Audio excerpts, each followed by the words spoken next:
Good afternoon, everyone. Good afternoon. Thank you for coming today to the first of two open house lectures this year at CTS. The open house lectures are named after former CTS faculty member Victor Obenhaus, who was temporarily a president. And we've been doing these lectures in honor of PhD students for some time. They were originally started in, I think, maybe the year 2000. Then there were some years we didn't do them, and we've been doing them regularly for about the last, I don't know, 8 years or so. The students who are selected for these lectures have to submit an abstract in the fall, and they are selected special to get to do the lecture. So this is a big deal. And we are excited today to welcome Nolan Shaw. I'm going to turn it over to Nolan's dissertation advisor, Professor Zachary Moon, for an introduction. Then Nolan will speak, and then we'll have some time for Q&A at the end. And please feel free to keep eating as the lecture goes on. Thanks. Well, welcome everyone. I'm glad you all could be here. I think Dean Vogt just said that we were honoring PhD students, but I think today, Nolan is probably going to honor us. The more I've gotten to know his interests and his passions, his commitments, and his research, I just am continually impressed and also energized by what he's up to. So let me give a proper introduction here.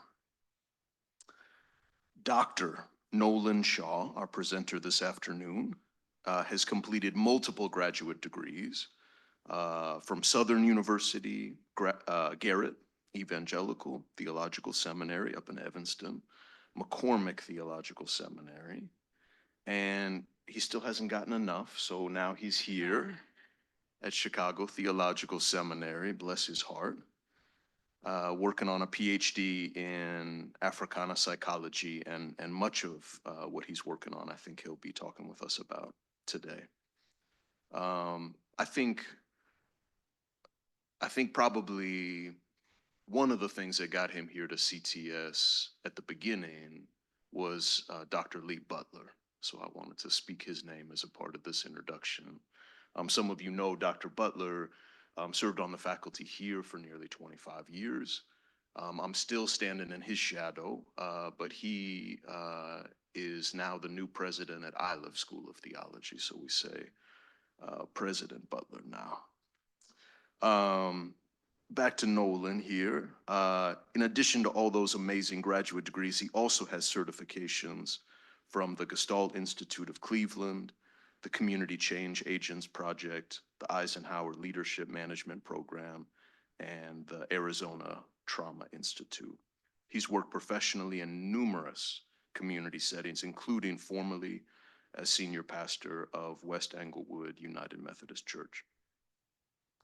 I know him as a deeply thoughtful and committed scholar, and I trust you will learn and be inspired by what he offers here today. His lecture entitled "The Healing Traditions of the Spiritual Churches of New Orleans Toward an Understanding of How African Esoteric Knowledge Systems Were Used to Respond to the Ontological Terrorism of Jim Crow." Please join me in welcoming Dr. Nolan Shaw.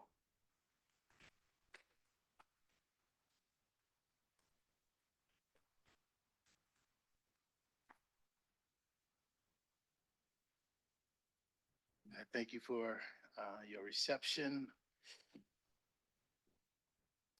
and for your presence, because it's your presence that generates the energy that I'm going to need to complete this task, to complete this assignment. So I need us to be open systems so that you can flow, so that I can feel you. I need to feel you. And so, having said that, if you fail on that, I have my wife, my biggest supporter here. So I know that I will be okay. So I want to thank my advisor, Dr. Moon, for his gracious words of introduction. I want to thank Dean Vogt and the committee for selecting me to present this lecture at this time. I also want to acknowledge my co-laborer, Aisha, who comes next in presenting. And then, of course, I want to acknowledge Jamie, Jaylene, that's Jamie, who is my cohort member. And I want to thank all those who I can't see that's participating today on Zoom for your attendance and support, not only of me, but of this lecture. So, having said that, I will pause to connect with my ancestors who I invoke into this space today. If I could stand upon a peak of eloquence and rest upon facts beyond metaphysical insight, mere words would be inadequate to express my innermost cogitations. These are the words I received from my father. And the older I get, the more I can appreciate these words, because some experiences that we have defy human explanation. You cannot use the rational mind to explain certain occurrences. And so I appreciate my daddy for stimulating these thoughts. And so today, I would like to share a few thoughts about how my Louisiana upbringing influenced my interest in the conjuring culture of New Orleans and beyond. To begin with, I can trace my patrilineage 5 generations in New Orleans to the early 1800s. And I can trace my matrilineage 8 generations in Plaisance, Louisiana to the mid 1700s. I share this information to establish the fact that I have deep roots in Louisiana conjure culture. When I say conjure, I'm referring to the indigenous healing practices utilized by African descended people in Louisiana, despite the unavailability of trustworthy medical doctors. To be sure, many of my family members were well-known conjure practitioners, including my paternal grandmother, my great maternal aunt, and numerous cousins and family friends. I am forever grateful for the gentle ways in which my family and friends helped to shape my current worldview. In retrospect, I must admit that there were many aspects of my culture that I didn't understand. For instance, despite growing up in a conservative, evangelical, Christian environment, I observed many African-descended churchgoers secretly consulting with conjure practitioners.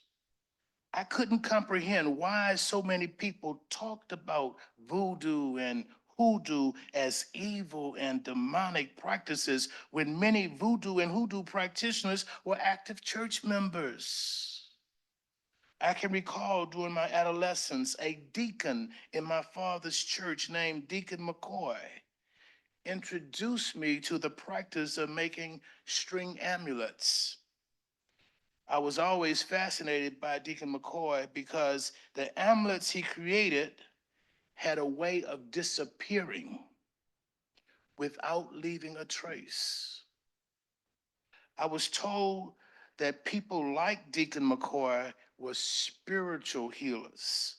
However, for people like Deacon McCoy, there was no inconsistency between being a custodian of West African healing practices and being an active church member.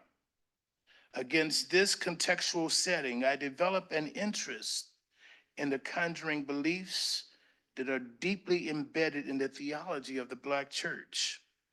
When I arrived at Chicago Theological Seminary, with the encouragement of Dr. Lee Butler, I became curious about how I can contribute to preserving African esoteric knowledge. So my research agenda is focused on how the spiritual churches of New Orleans utilize African esoteric knowledge to respond to the intergenerational trauma caused by Jim and Jane Crow. Thus, in today's presentation, I will reflect on the historical context of the spiritual churches of New Orleans, their conjuring practices, and their beliefs in ancestral communication. So here's the goal, basically that I just stated. So for your edification, we can go to the next slide.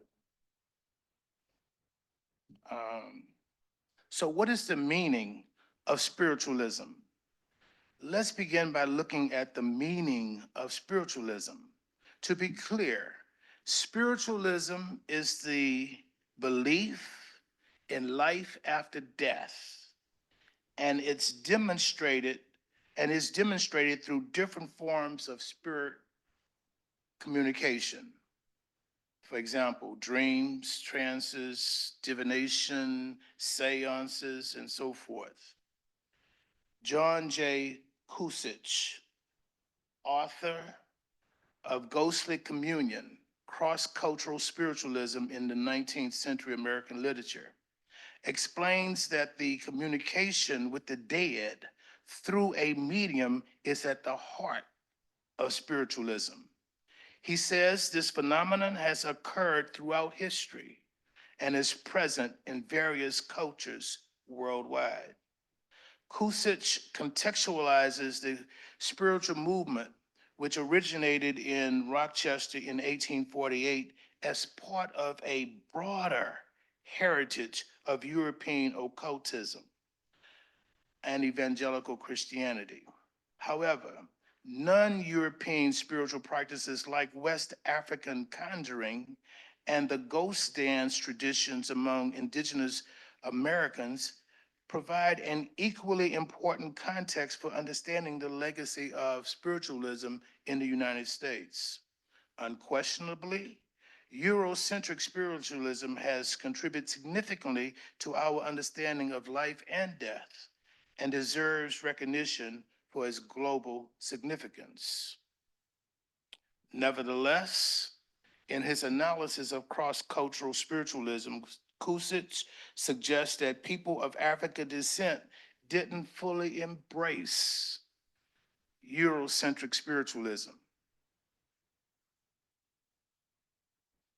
He cites the Harriet Jacobs autobiography, Incidents in the Life of a Slave Girl, to support his claim that Harriet Jacob was influenced more by West African spiritualism than European-derived spiritualism.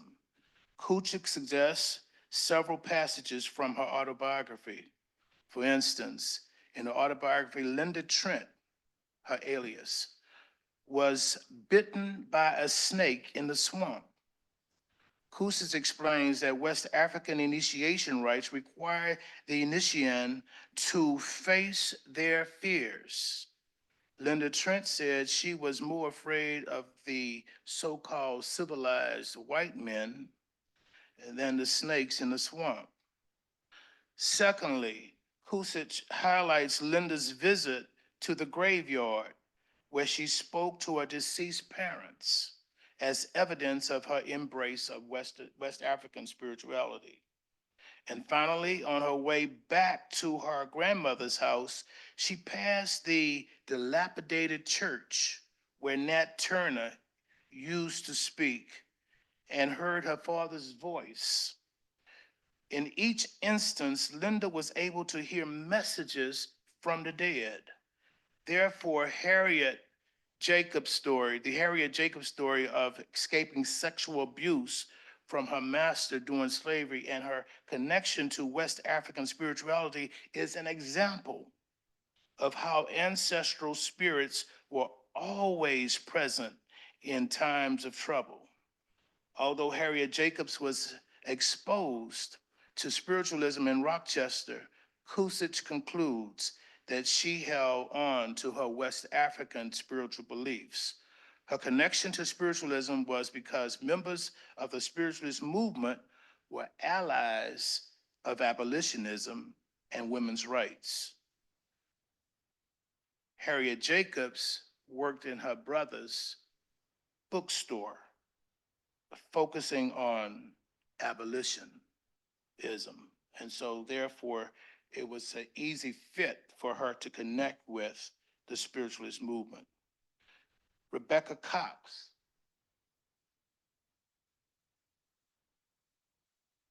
One more.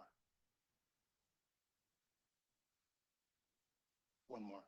Okay, Rebecca Cox was also a spiritualist who could speak to the dead. Sojourner Truth in the previous slide was a spiritualist who could speak to the dead.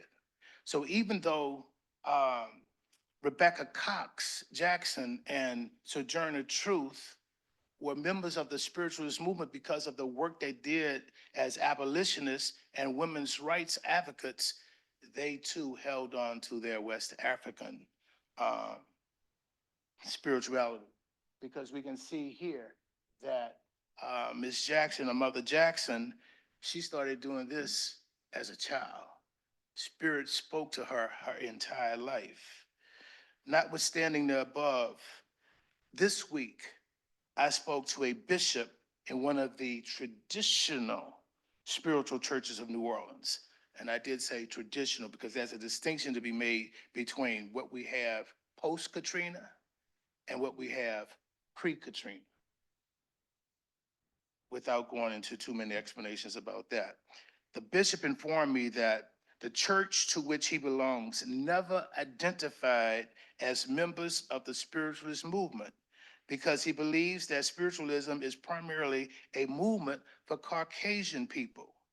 The bishop said members of the traditional spiritual churches of New Orleans don't mind being identified as Baptist, Pentecostal, or Catholics, but they reject being associated with the spiritualist movement. So in my estimation, the bishop's view aligns with the argument presented by John Kusich. The bishop was emphatic in his position that the traditional spiritual churches of New Orleans were connected to their African roots. New Orleans, as you may already know, is regarded as the most African city in the United States. Now let's take a moment to take a closer look at the history of the spiritual churches of New Orleans. Due to Jim Crow laws and other regulations, many New Orleans healers were prevented from publicly engaging in conjuring. These laws and regulations were grounded in the ideology of white supremacy and predate Jim Crow.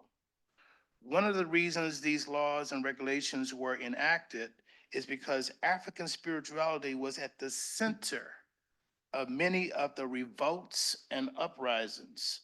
For example, in Haiti, in Jamaica, in West Indies, as well as the continental United States. And I might also add that in West Indies and in Haiti, women were at the forefront of these movements.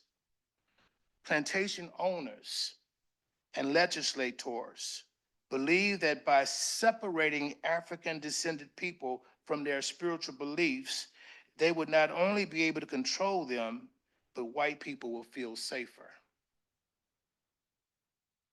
For more information on this topic, I strongly recommend reading Carl T. Boga's book, Madison's Militia, The Hidden History of the Second Amendment, where he explains the relationship between slave revolts and armed militia.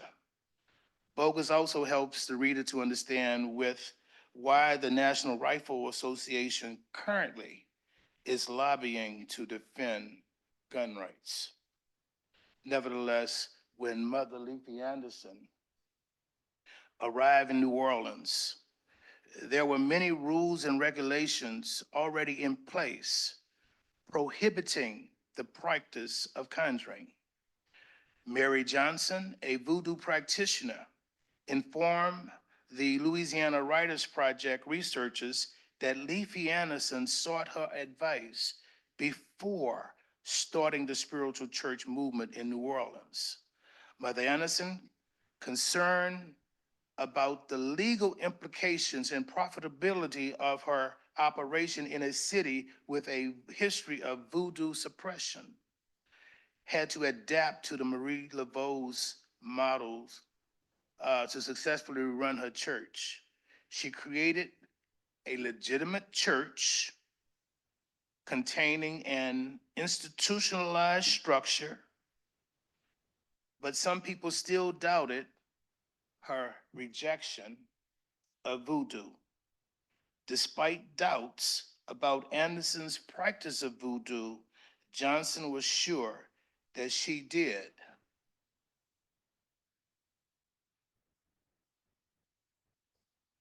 Father Thomas, the founder of St. Paul's Spiritual Church #1, who had been trained and financially backed by Mother Anderson, said that he had disagreed with Mother Anderson on a number of issues, one being the role of Black Hawk in the spiritual church. For those of us who are unfamiliar with the spiritual churches of New Orleans, Black Hawk was a Native American spirit popularized by Mother Anderson in New Orleans.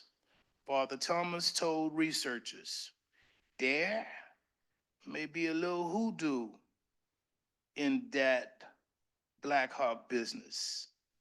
Nobody knows but Mother Anderson. So now, let's turn our attention to the role that the spiritual churches of New Orleans played in preserving African esoteric healing practices.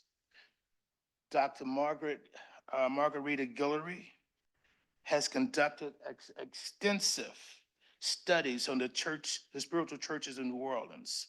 In particular, she examined identity formation in these churches. Many scholars consider identity formation to be a dual process that involves both individual and communal identity. Dr. Guillory acknowledges that the tension between the individual and community is significant in identity formation, but she proposes a third component called the dynamical self. She says that group identity plays a crucial role in shaping a person's identity. A person learns a group's cultural values, expectations, traditions, and practices through family and group interactions. So in this sense, group identity is performative. However, a person also has a certain degree of freedom to pursue their unique aspirations, which may or may not align with the group's values. In Akan language, this idea is expressed as the encrobia, which refers to the person's purpose or mission for being in the world that is unique to the person. So in my opinion, the dynamical self is the cultural production that results from a person's initiation rites into an esoteric group. For instance, Dr. Guillory describes a dynamical self as a fluid state of identity that shifts between the individual and the collective. Bishop Daniel Jackson, recently deceased, pastored the St. Daniel Spiritual Church in New Orleans and served as a key informant for Dr. Guillory while she was working on her dissertation.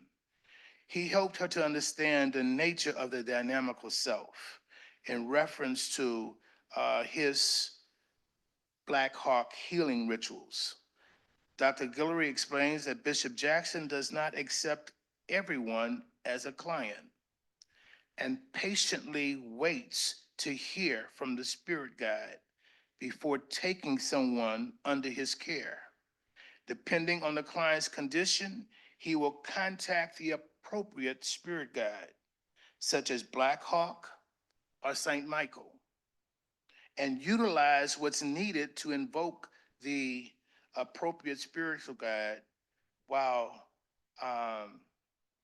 he acknowledges that some spirit guides, like Black Hawk, may require alcohol or tobacco. And some people in the spiritual churches said that that's why you have to be careful how you mess around with Black Hawk. Because if Black Hawk gets drunk off this alcohol, Black Hawk is subject to do some things. So be careful about playing around with Black Hawk. According to Dr. Guillory, a person's dynamical self is engaged as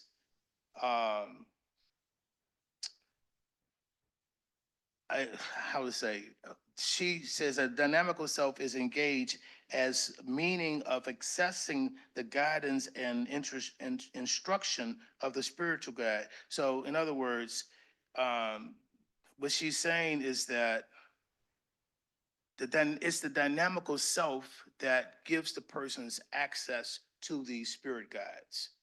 That without a developed dynamical self, it is unlikely that a person will be able to, one, identify a spirit guide, two, communicate with a spirit guide, three, receive instructions from a spirit guide, and four, carry out those instructions for the healing of the person that's under their care. So this is not something a novice can perform, and one would have to be initiated to engage in the dynamical self in matters of healing. To illustrate this, let me use the story of Melodoma Somé. And I might also say, as an aside, this is one of my teachers.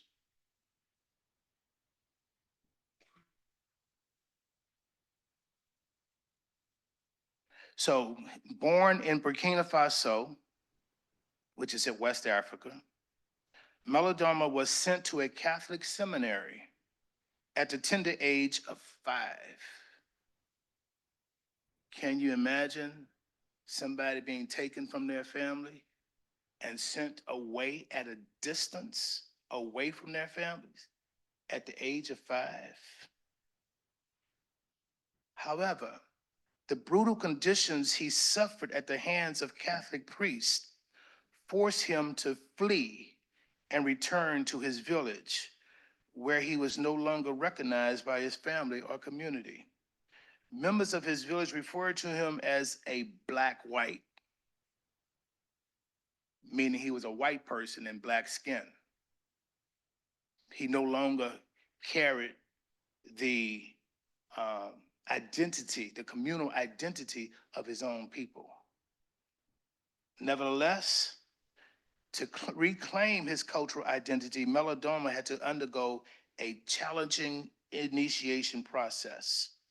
Despite having no prior cultural preparation for initiation, Melodoma persevered through the initiation process, even when it became difficult. His determination eventually led him into a trance state where he was able to see and experience things in the spiritual realm that can't be explained with the rational mind. When he emerged from the trance, Melodoma had been transformed into an enlightened young man, and the elders recognized his accomplishments. He was ready to move to the next level of initiation, having gained what Dr. Guillory would refer to as the dynamical self. which allowed him to communicate with his ancestors. So to conclude, let me just say that the spiritual churches of New Orleans serve as a sanctuary for conjurers to preserve the knowledge passed down from their foreparents.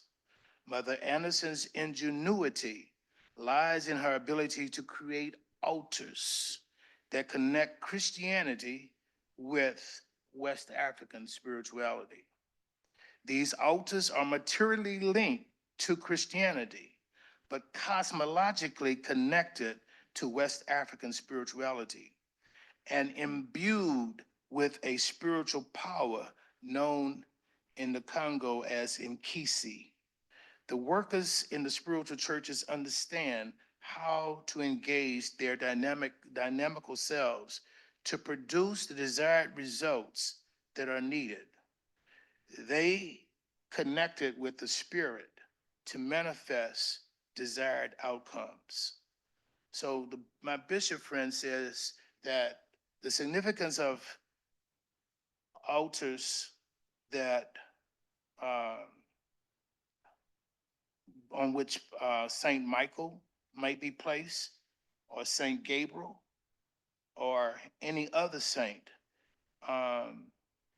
These altars, these saints have deeper meanings. So, for example, when we are talking about Gabriel, Saint Gabriel, what we're really talking about is a messenger. So if you need to send a message to someone, who you gonna call? You're gonna call a messenger. But if you need to protect someone against someone, who you gonna call? More than likely, you're gonna call a Black Hawk. So I'm saying that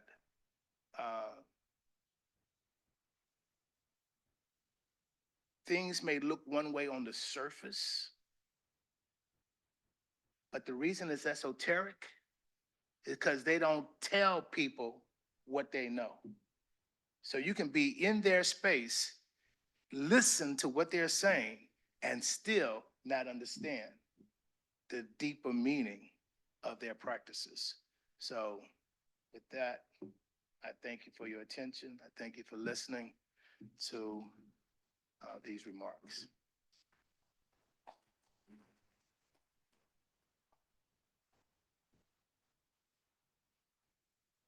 We have a microphone set up in the back if anyone has a question.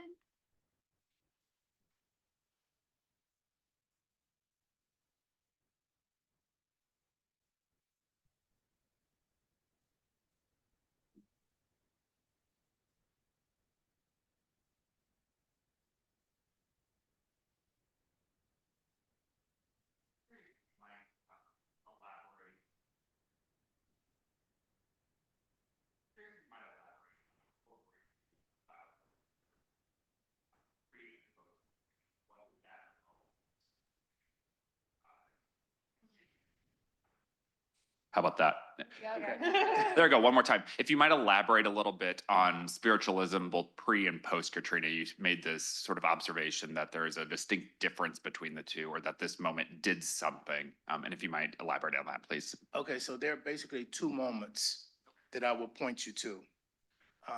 One is the 1930s, which is why my study stops at 1930. So the scope of my study is from 1896, Plessy versus Ferguson, to 1930. When Leafy Anderson arrived in New Orleans, somewhere between 1918 and 1920, depending on who's documenting our arrival, she created a context that empowered women. So in her first class, she had 80 participants so that she could teach them how to do things like she did, certified them so they can go off and start their own congregations and earn money to support their families. So in that sense, she was teaching women how to become entrepreneurial. And so somewhere during the 1930s, the black men got together with the white men, and the white men decided that black women were out of their place. And so that alliance of the spiritual churches with the mainline white spiritual churches resulted in the marginalization of black women. So that's the first moment. The second moment is post-Katrina. So somewhere between the 1930s, Katrina, and thereafter, the leaders of the spiritual churches were engaged in the politics of respectability. And that meant becoming more like white folks and denigrating the legacy of their ancestral, their African past. So they began to move away from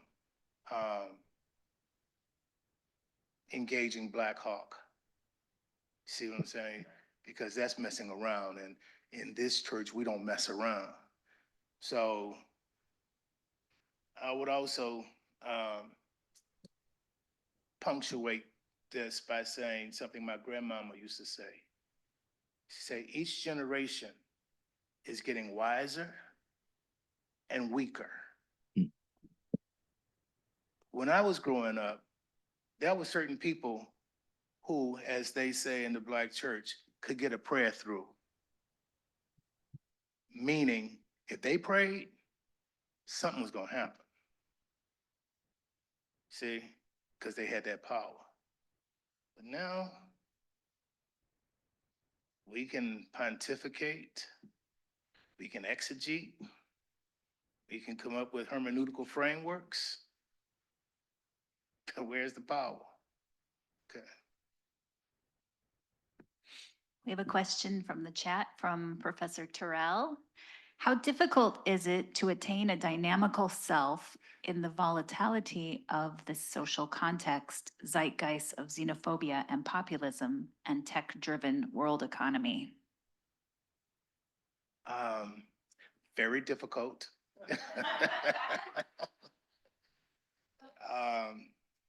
So, as an example, I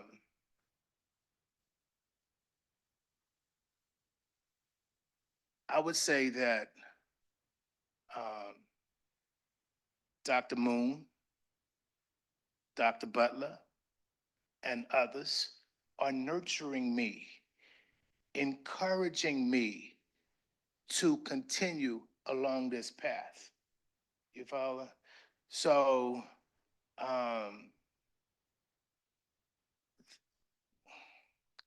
the point that I'm making is that one of the consequences of racialized trauma is, again, this politics of respectability, this notion that, as Naeem Akbar would say, and of course, Naeem is borrowing from Carter G. Woodson, we've been miseducated. And that's the point, that it's difficult for miseducated folks to shift the paradigm and begin to explore and delve into their own African cultural past. And in this case, it doesn't have to be limited to Africa, because colonization, imperialism, it wasn't just limited to Africa. You have oppressed people around the world who have been alienated from their cultural history.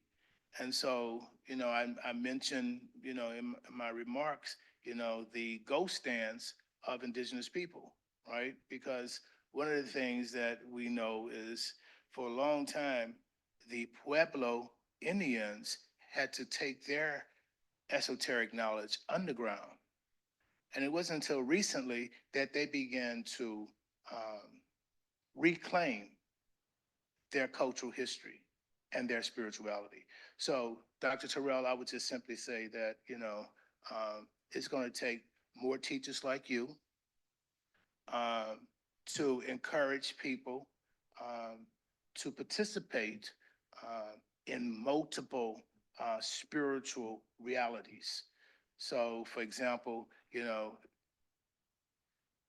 there are those who would say that any conversation about conjuring is evil.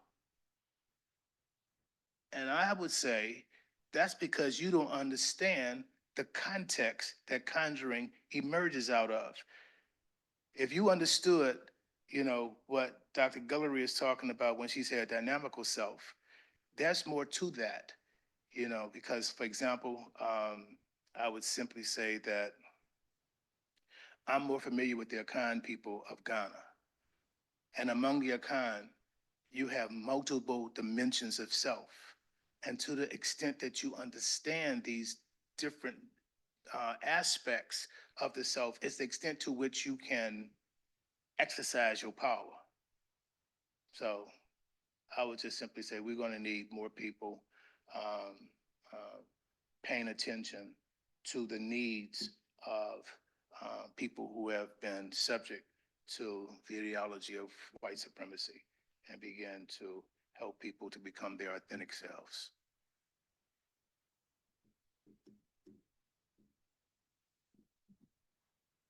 I have a question. I'm trying to figure out how to formulate it. I think it's sort of, um, what is Africa when you talk about African esoteric knowledge? Africa has a lot of things. You've said West Africa too, which is I think a little more helpful, but that's still quite a lot.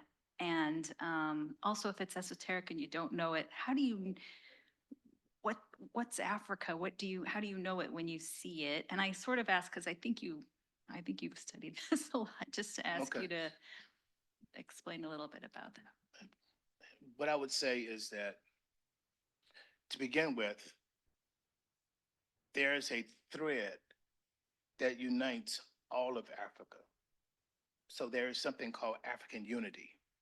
It may be expressed in different ways in different regions, but when I talk about multiple dimensions of self, the way the Akan express it is going to be different from the way the Yoruba expresses it, but it's still multiple dimension.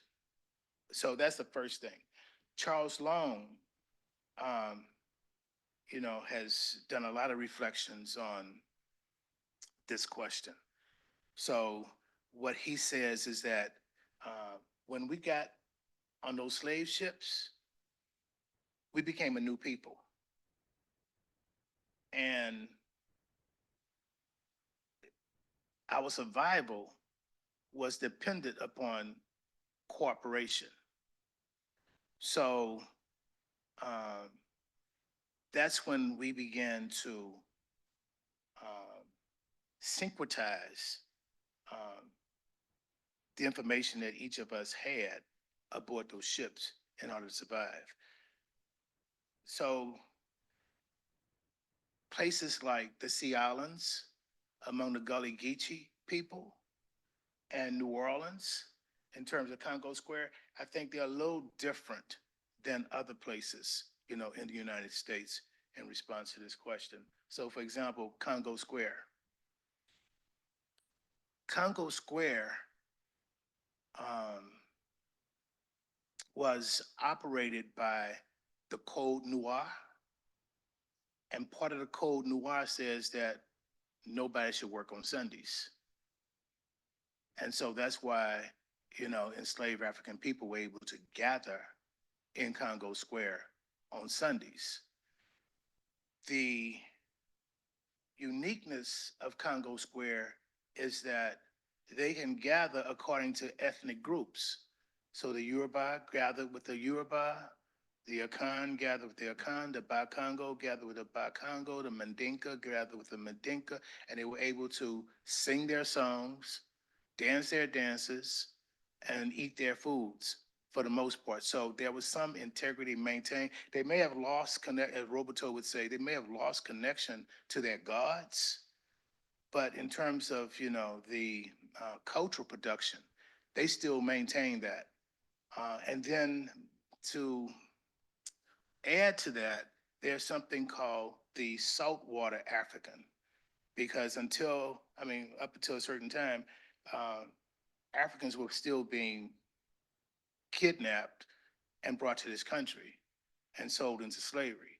And so when a kidnapped African, recently arrives, then they still have this cultural memory that they can share with those who may be having fading memories. So, which means that, traditions and practices and beliefs and values were maintained through that medium. But then in terms of your question about esoteric, I would say this is the way I would respond to the question. Esoteric refers to anything, any type of information that you need to be initiated in order to access. Any type of information that somebody really has to take you under their wings to share with you before you understand it. Just like I was saying about Melodama Some, right? Melodama tried to play games with his elders because he was tired. He just wanted to go to the next level, and they said, "You're not ready." But then once he was able to enter into this sphere, then they say, "Okay, now you're ready. Now you're teachable." So they were able to teach him based on that. So that's what I mean when I say esoteric knowledge, because healing, this idea of being able to communicate with a spirit, how do you learn that? I'm saying that takes one to make one. And that's what I mean by esoteric. Thank you. Is there anyone in the room here? There's an online question. Oh. So ask Joseph. Joseph Levy, can you ask your question on the Zoom? Yes, I can. How are you doing, sir? Good. How you doing, Doc? Very well, very well. I enjoyed your presentation. And as you know, I'm a frequent visitor and have been to New Orleans and studying the African presence in New Orleans. And just you mentioning Congo, every time you said something, a new question popped in my head. So I'm gonna keep it limited to Congo Square. Okay. And the fact that you are correct, because New Orleans was made up of many people. Senegalese, they were called for a long time. You had Sorel, you of course Wolof in general, and those connections. But I wanted you to speak to, if you could, because you made mention of the fact of the spiritual connections to the uprisings of the enslaved Africans there. And in particular, I think about, and there are many, but in particular, I think about the largest, least known of the revolts that have taken place, of course, there in Louisiana, that being the 1811 German Coast Revolt that took place in St. John the Baptist Parish, right down there. I always like to say that, people sometimes ask, well, why did they just run away? If you see a map of all the plantations, it's just like houses on a block right next to one another. Where were you going to go? And where were you going to run to? And the Mississippi, if you ran over that hill, hell, you're out there in the Mississippi, and then there were the swamps. So all of that. But I'd like you to speak to the nature of the practices and the beliefs system and how that played a role, specifically in uprisings. And particularly, I'm referencing the one at the Whitney Plantation, the German Coast Revolt of 1811, the largest revolt ever taken place, which most people don't talk about in history. Okay. Thank you, sir. All right, thank you. So let me just acknowledge, this is my elder. He's a retired professor from Northeastern University and also associated with the Center for Inner City Studies and multilingual. I can't tell you how many languages he speaks, but so thank you for that question, Doc. So basically, I would say, first of all, that we represent a community of resistance that we never fully embraced the ideology of white supremacy that said we are less than and others are better than. We never accepted that fully. So, for example, places like Jamaica, were um, um,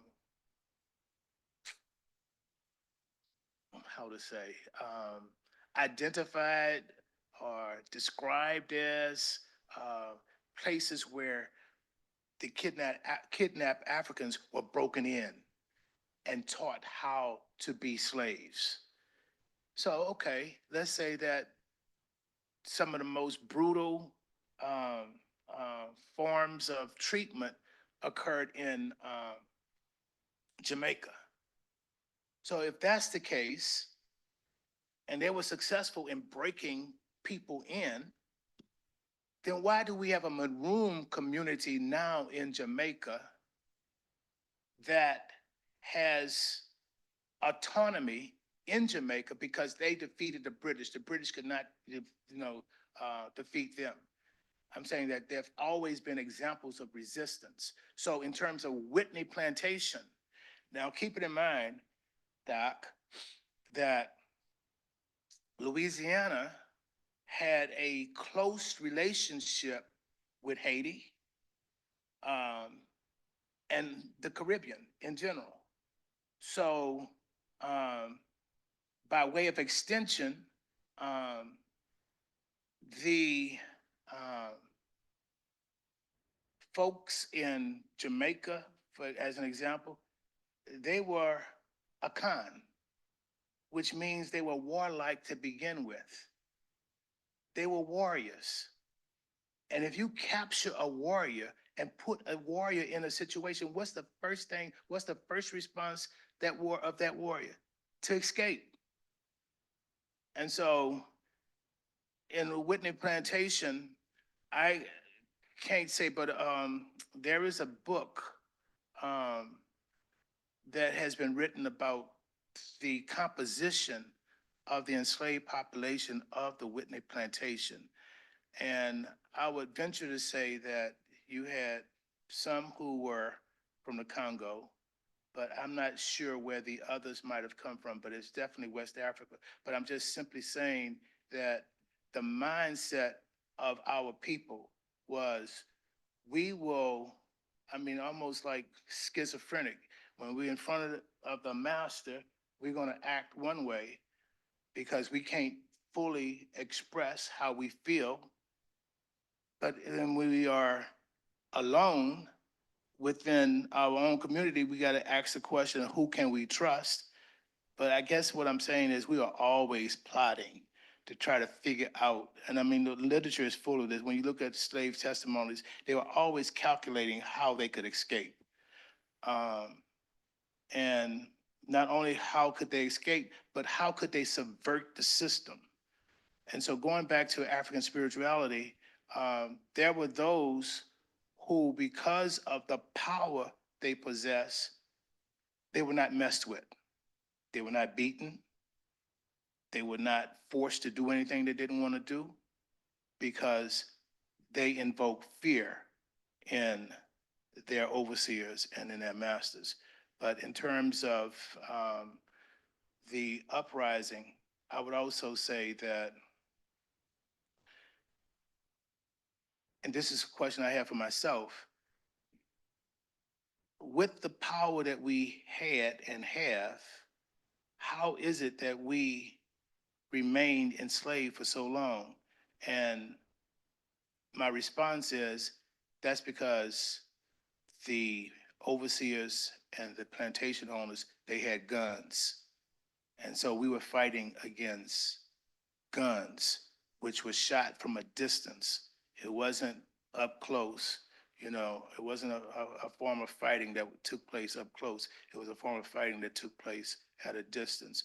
So when you look at the uprisings in places like Jamaica,